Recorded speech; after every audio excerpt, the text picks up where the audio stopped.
I will not say sorry. I will not apologize. Good morning. I was gonna do my segment in the house today, but I walked the dogs. I realized 2 days of rain out here, and this is the results of it, so I'm gonna take advantage. The day is beautiful. The sun is out. The trees are gorgeous. You know, it's just, what a beautiful day. I wanted to talk to you today about relationships and how my program can help you in your relationships. The program works because I work. With any program, if you work it, it can work. The person that I've been trying to work with, coach, and give them the steps that they need to help them in their relationship, to be able to move on. Now, I've given her the same advice over and over and over again because I'm telling you, I know what I'm talking about, and a person can't really appreciate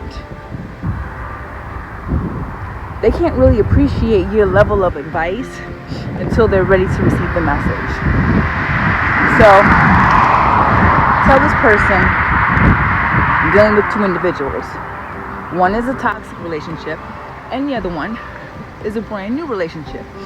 Everything she could have ever wanted. One guy, all the things she prayed about that she would get with the guy she is with that's toxic, you come with a new guy and is giving you everything. So now you have a fresh start. So let's start working on building this relationship. Can't really build a second floor story house without the first story. And if you're not prepared to take the steps necessary to build a solid foundation, then it's just not gonna work. Your whole thing is gonna collapse. This person refuses to let go of her fear of abandonment issues, that she doesn't deserve to be loved. All of these fears that keep her self-destructive. And she went and she said something, and I advised her not to, but she went ahead and she did it anyway. And the results didn't come out the way she hoped. So now she's left feeling like heartbroken, like she messed up, or everything is going to be about now. She's going to self-blame once again, because instead of listening and going in a new direction and repeated the exact same cycle. This is what happens when we say we want more, but with this particular individual, it's clear that she just doesn't want it. In any type of a relationship, if you're in a toxic relationship and you feel like you can't get away from that person, but you know that person is no good for you, you're depriving yourself of any new blessings that are going to come your way. Now, had this person not allowed the first relationship to affect her second relationship, she could have had a chance at a really good relationship. But she's still very emotionally attached to the toxic relationship. And I realized that I'm not going to be able to help everybody. The program will work for anybody as long as you work the program. And that's simple fact. Why do I think that the ROAR program can work for you or can help you save your relationship? I used to be a second wife in an Islamic relationship. So I had to learn very, very early on how to share. It wasn't an easy thing to do, but I was young. Still very impressionable. I had already had my first child. before we, got married in the religion. Why not? I listened to a lot of women over the course of many years complain about certain things that they want their man to do, certain things that they need their man to do. My thing is, when you stop thinking about what your man is supposed to do for you and start thinking about what he can do for you, it's two different things. I've learned men don't have to do shit for us. They are obligated to their children. They're not obligated to us, wedding band or no. Because if that were the case, we wouldn't have as many men and women cheating on each other even though they're married. So no, all of that goes out the window. A man giving to a woman is a choice. A man listening to a woman's desires, wants, and needs is a choice. So we can't get mad at them if they're like, oh, well, you don't pay me enough attention, and he's like, but I'm home all the time. Because if that's not him, and he's not willing to make the change for you, then you can't rebuild Rome. He's not going to be the type of man you want him to be. Now, you do have some men out here that definitely, when they understand the way to a woman's heart is to listen, those are the men that deserve the flower. It's about learning how to give more to him than of yourself, if he is a deserving man. There are some men out here that are pieces of shit.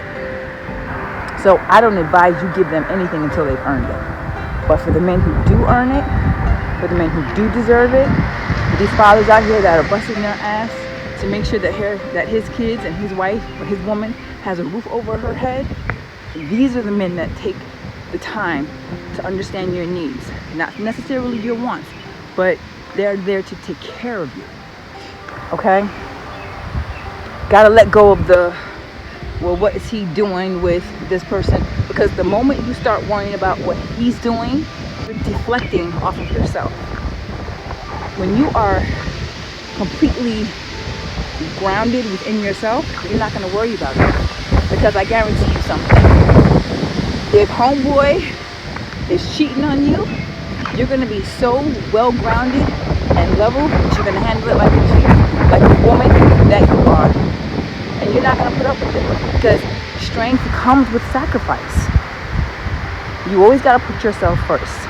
But always understand something. When you have a grounded foundation in your relationship, you are secure with yourself, you are secure with who you are, and you are secure in the fact that you know no matter what, faith is going to carry you over whatever obstacle comes your way.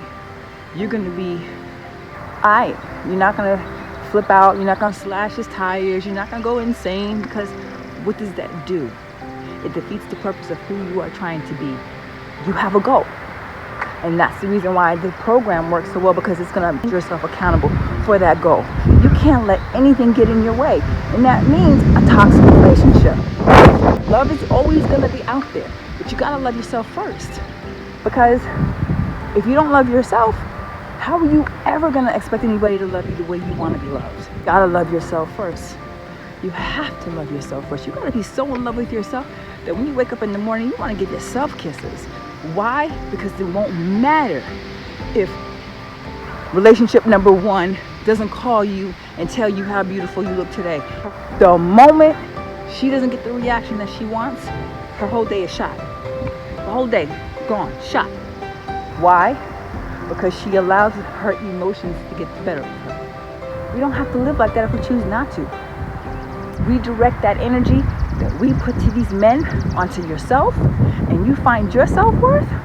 You're not going to have time to worry about what he's doing with his boys / hanging out with them and creeping to some chick's house. Let her have that shit.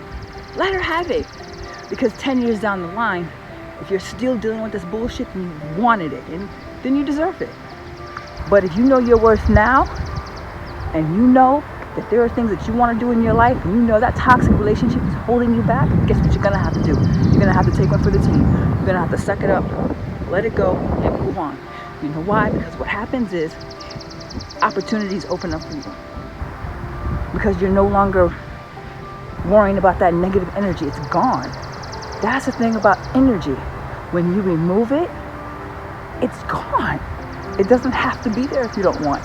And then you are allowing more blessings to come your way. So God, you got to remember, when you wake up in the morning, you're grateful. You're grateful that you're not sick.